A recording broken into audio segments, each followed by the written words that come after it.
大家好，有沒有發現最近身邊越來越多朋友提起睇中醫這件事呢？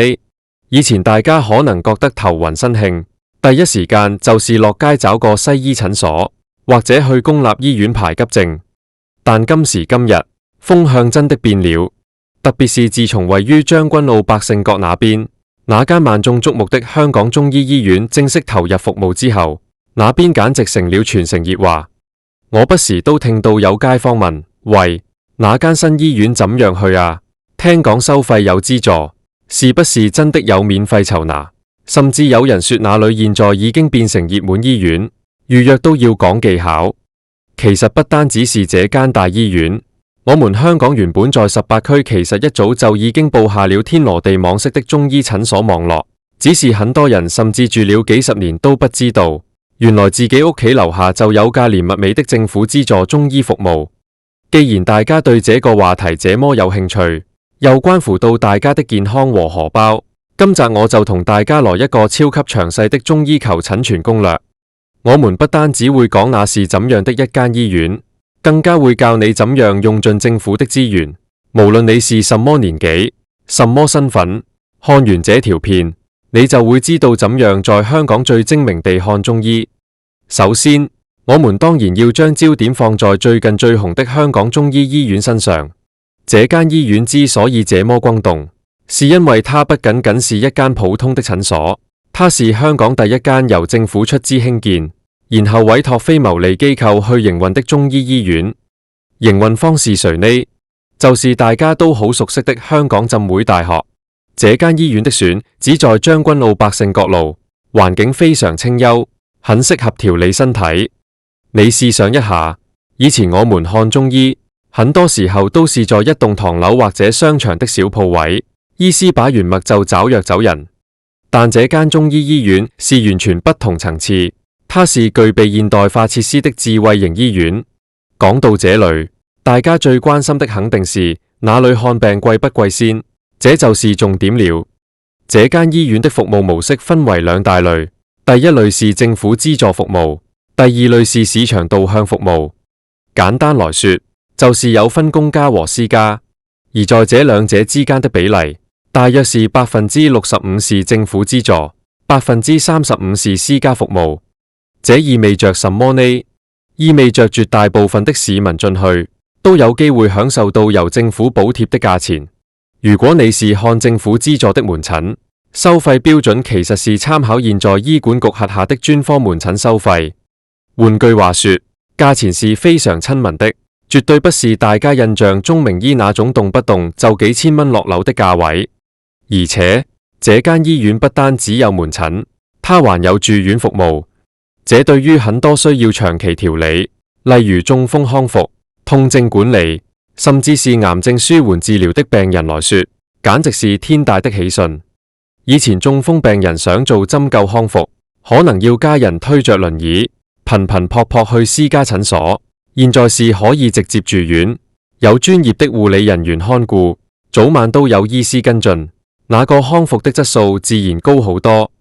講到住院，這間醫院設有400張病床，你沒聽錯，是400張。這個規模在專科醫院來說是相當不錯的。除了住院和門診，它還有日間醫院服務，即是你可以早上來做治療，晚上回家睡覺，非常靈活。而且因為它是教學醫院，所以裡面的醫師團隊很多都是浸會大學那邊的教授級人馬，或者是經過嚴格培訓的資深中醫師，臨床經驗非常豐富，所以在醫療質素上是有很大保證的。剛才提到智慧醫院，這不是隨便說說的，這間醫院引入了很多高科技，例如在派藥方面，利用了自動化的配藥系統。大家以前看中醫最怕什麼？最怕就是等找藥等到頸都長，對不對？醫師看病3分鐘，等藥等到發開口夢。但在這裡，因為有智能系統輔助，流程快了很多，而且它還推行無紙化，你的病歷全部電子化。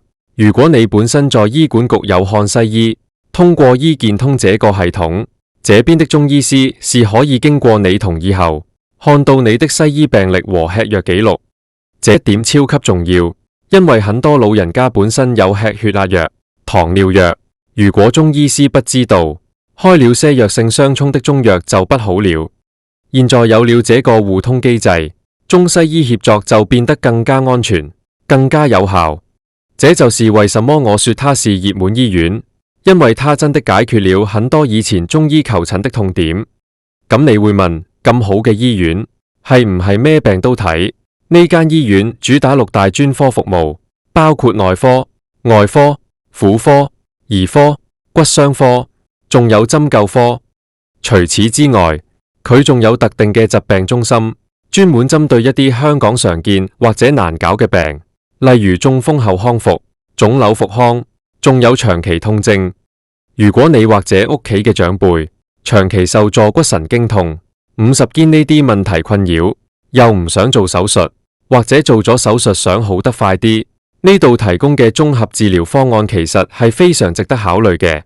好，講完醫院嘅硬件同軟件，我哋嚟講下大家最切身嘅問題錢。啱啱講咗有政府資助，咁到底有冇人可以免費睇病呢？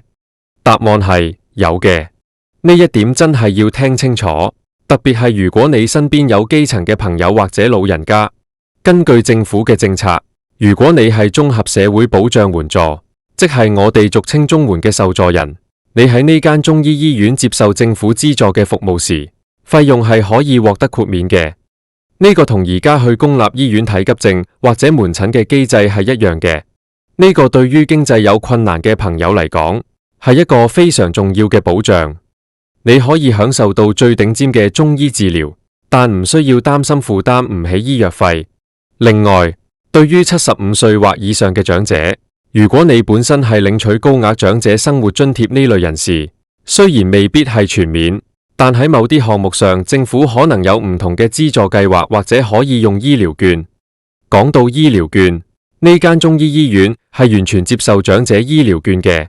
如果你年滿65歲，每年政府俾你嘅醫療券，除咗可以攞嚟睇私家牙醫、私家西醫，而家攞嚟呢間中醫醫院睇專科、做天灸、做針灸，通通都用得。特別係而家政府推行醫療券獎賞先導計劃，如果你將醫療券用喺預防疾病或者管理慢性病上，可能仲有額外嘅獎賞。所以老友記地，呢筆錢真係要識得用喺呢度，既可以調理身體，又唔需要自己掏腰包，何樂而不為呢？不過我都知道，將軍澳對於住喺屯門、元朗或者港島南區嘅朋友嚟講，始終係有一段距離。山長水遠入去將軍澳睇個中醫，車費都虧咗啦。如果你有呢個諗法，完全正常，但唔需要失望，因為政府其實喺全香港18區，每一區都最少設立咗一間中醫診所暨教研中心。呢個就係我接下來要重點介紹嘅區區有中醫。呢18區中醫診所其實已經運作咗好多年，但知名度好似總係唔夠高。佢哋嘅營運模式好有趣，叫做三方協作。邊三方呢？就係醫院管理局、非政府機構、政府出錢出地， NGO 負責日常營運，大學就負責學術支援同品質監控。呢個鐵三角組合，確保咗呢啲診所嘅收費係大眾化，但醫療水平係大學級數。呢啲診所嘅位置通常都喺大家好方便嘅地方，好多時就喺公立醫院入面，或者喺附近嘅政府合署。舉個例子，灣仔區嘅就喺鄧肇堅醫院，觀塘區嘅就喺牛頭角賽馬會診所，屯門區嘅就喺屯門診所入面。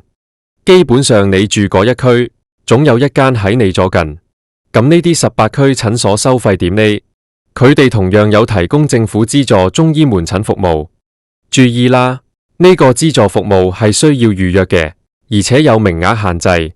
而家嘅收費，每一個診症次數係120蚊。呢120蚊包咗啲咩呢？包咗診金，仲包咗按臨床需要處方嘅唔超過5劑中藥。大家算一算呢條數，喺外面睇私家診金隨時都要幾百，藥費另外計。呢度120蚊全包，仲要包5日藥，係唔係超級划算？如果你係綜援人士，喺呢啲18區診所睇政府資助門診，同樣係免費嘅。呢個就係點解我一直強調，有需要嘅基層朋友一定要知道呢啲資訊。呢個唔係施捨，呢個係大家嘅權利。除咗資助服務，呢啲診所亦有提供非資助服務。幾時會用到非資助服務呢？例如你想指定睇某一位名醫，或者你想做啲特定嘅治療，譬如推拿、拔罐，而嗰個係資助範圍唔包嘅，咁你就可以選擇非資助服務。雖然係非資助，但因為係由非牟利機構營運，價錢通常都比外面嘅私家診所公道同透明。而家問題嚟咗，咁好嘅服務，點樣預約呢？以前可能要朝早7點去門口排隊攞籌，嗰個係老黃歷啦。而家大家都用智能手機，一定要下載一個 app， 叫做18區中醫診所。你只要喺手機嘅 App Store 或者 Google Play 搜尋18區中醫呢幾個字，就會見到。下載之後，你可以直接喺 App 入面睇到每一間診所嘅實時籌號狀況，仲可以預約未來24個鐘或者未來幾日嘅資助門診名額。不過呢度有個小貼士要俾大家，因為呢個120蚊嘅資助服務實在太受歡迎，名額成日爆滿。根據經驗，通常診所會將名額分階段發放。如果你想約聽日嘅，可能今晚或者聽日一早就要入 App 去搶。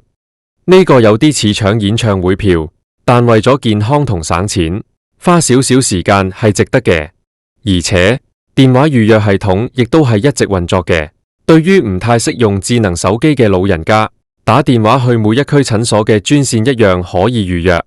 講咗咁多硬件同預約，我想深入啲講講，點解而家咁多人推崇去呢啲官方背景嘅中醫機構睇病？除咗價錢，仲有一個好核心嘅原因，藥材安全。大家喺外面買藥材，有時會擔心呢個係唔係硫磺分過嘅，農藥有冇超標，產地係邊度？但喺香港中醫醫院同呢18區診所，佢哋嘅藥房管理係極度嚴格嘅。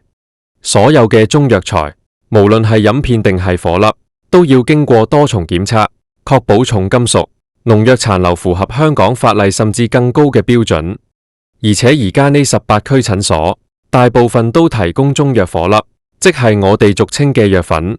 以前嘅人覺得煲藥好麻煩，要睇火，要3碗水煲成1碗水。而家年輕人邊有時間？呢啲藥粉直接用熱水沖開就飲得，非常方便。而且呢啲顆粒係透過現代化提取技術製成嘅，藥效同傳統煲藥係基本一致嘅。對於上班族嚟講，中午食飯沖一杯飲，完全唔影響工作。當然，如果你係傳統派，覺得一定要見到藥材先安心，部分診所同新嘅中醫醫院都係有提供傳統草藥嘅。甚至有代煎服務，煎好一包包真空包裝俾你，返屋企弄熱就飲得。呢個就係服務貼心嘅地方。仲有一個好值得講嘅服務，就係中西醫協作計劃。呢個喺18區診所同新醫院都係重點項目。而家喺醫管局轄下嘅某啲公立醫院，如果你係住院病人，患有特定嘅病，例如中風、腰背痛或者癌症舒緩，主診嘅西醫係會主動問你，伯伯，你想唔想試下加中醫治療啊？如果你同意，18區診所嘅中醫就會上病房，喺病床邊幫你做針灸或者開藥。呢種中西醫會診嘅模式，以前係好難想象嘅，但係而家已經越嚟越普遍。呢個證明咗中醫嘅地位喺香港醫療體系入面係越嚟越高，亦真係可以幫到病人解決單靠西醫解決唔到嘅問題。例如化療後嘅嘔吐、食慾不振，中醫調理嘅效果真係好明顯。好啦，講咗咁多優點，都要俾啲實際嘅建議大家。究竟幾時應該去將軍澳中醫醫院，幾時去18區診所呢？我嘅建議係咁嘅，如果你嘅問題係比較複雜嘅，疑難雜症，或者你需要住院，需要做好深入嘅檢查，又或者你想睇特定嘅專家教授，咁將軍澳嗰間香港中醫醫院就係你嘅首選。嗰度設備最齊全，專家最多，雖然路途可能遠啲，但對於求醫嚟講，呢點路程唔算乜。但如果你只係普通嘅感冒、咳嗽、腸胃唔適、落枕、輕微嘅扭傷，或者係需要長期嘅慢病調理，咁你屋企樓下嘅18區中醫診所就絕對足夠應付有餘，既方便又平，而且嗰個醫健通記錄係互通嘅。萬一真係病情複雜咗，呢度嘅醫生亦可以寫轉介信，幫你轉介去中醫醫院或者公立醫院嘅專科。另外，大家記住一點，無論去邊度睇，都要帶齊文件。身份證當然唔使講，如果你係綜援人士，一定要帶有效嘅醫療費用豁免證明書。如果你想用醫療券，就要帶身份證去櫃台話你要用醫療券扣數。仲有，如果你本身有食西藥，最好將藥袋或者藥單帶上，俾中醫師睇下，淡樣開藥就最安全。其實香港嘅中醫發展走到今日2026年，真係唔容易。由以前被視為輔助，到而家有自己專屬嘅旗艦醫院，有18區嘅網絡。呢個唔單止係政策嘅推動，亦都係因為真係有好多病人從中醫治療中受惠。我知道好多觀眾可能對中醫仲係一知半解，或者覺得嗰啲係老人家先睇嘅，但事實上，而家去呢啲診所睇下，好多都係20-30歲嘅年輕人，可能係因為低頭玩手機玩到頸椎痛，可能係工作壓力大瞓唔着，甚至係為咗避孕。中醫強調嘅治未病，即係喺你未病入膏肓之前先調理好身體。呢個概念其實非常符合現代人嘅健康追求。仲有一個資訊可能大家會忽略，就係外展服務。18區診所其實有提供外展服務去安老院舍。如果屋企有老人家住喺院舍，行動唔方便，其實可以向院舍查詢，睇下有冇安排呢啲政府資助嘅中醫外展服務上門睇診。咁樣可以省去老人家舟車勞頓嘅辛苦，又可以享受到正規嘅中醫治療。最後，我想再強調一次，健康係自己嘅資產。香港既然有咁好嘅資源，有政府資助咁大筆錢去建立呢個系統，我哋作為市民，冇理由唔善用。嗰個18區中醫嘅 app，而家就去下載啦，唔使等到有病先揾，先註冊好賬號，睇下自己嗰一區嘅診所喺邊，了解一下最新嘅資訊。至於將軍澳嗰間香港中醫醫院，如果你有興趣去參觀或者體驗，亦可以留意佢哋嘅官方網站，佢哋不時會有健康講座或者開放日。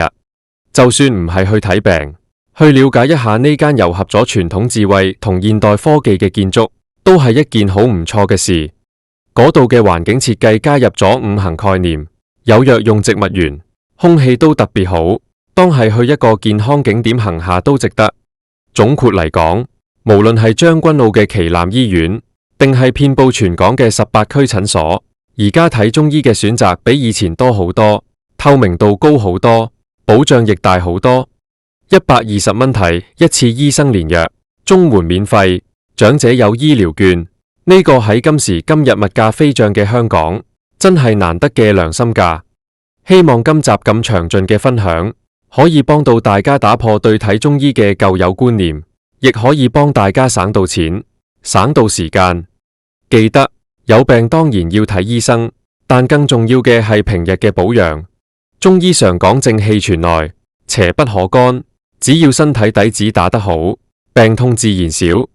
如果你覺得呢啲資訊有用，記得分享俾身邊嘅家人朋友，特別係屋企嘅長老，等佢哋知道政府有呢啲好福利。我哋下次見，拜拜。